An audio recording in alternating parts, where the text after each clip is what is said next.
दिवसाचा मी कार्यक्रम ठेवला होता इथं पैनगंगा परिसरामध्ये। तर तो आहे ना, आम्ही 4 दिवसापासून नाही 3 दिवसापासून बसलो होतो, पण आम्हाला कोणतेच नाही का कार्यालय येऊन नाही का आम्हाला भेट देऊन गेले नाही। खाली देरकर साहेब संजय वणीचे आमदार साहेब येऊन भेट देऊन गेले आहे आणि हे दशरथ पाटील त्यांनी येऊन गेले आहे। यांच्या मदतीने आम्ही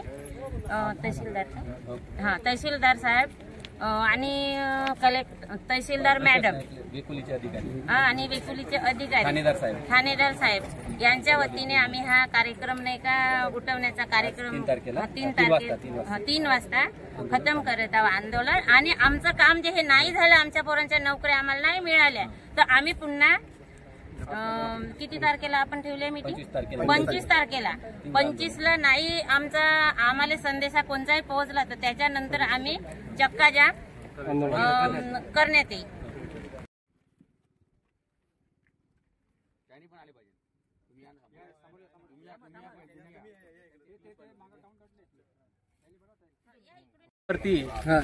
सगळे शेतकरी एकत्रित आलेलो आहोत। तर या ठिकाणी दिनांक 15 तारखेपासून आम्ही कधी बैठक घ्यायची आमरण उपोषणाला शेतकरी बसलेले होते आणि त्यांच्याकडे प्रशासनानं कोणत्याही नजरेनं कोणतीही दखल न घेतल्यामुळं काल आम्ही या ठिकाणी मंडपाला भेट दिली, आमच्या आमदार साहेबांनी दिली, अनेक मंडळींनी दिली।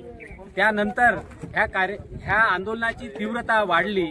नंतर काल लगेच यांनी कोळसा रोकोचा निर्णय घेतला आणि तशी औपचारिकता पूर्ण करून आज दिनांक 18 तारखेला 11 वाजेपासून कोळसा थांबवला।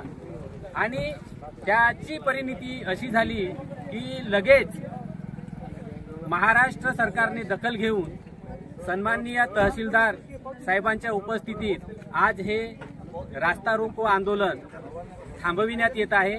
त्यांनी दिलेल्या लेखी पत्रानुसार दिनांक 25 तारखेला त्यांची मीटिंग ठरवण्यात आलेली आहे। माननीय SDO साहेबांच्या अध्यक्षतेखाली ती मीटिंग होणार आहे।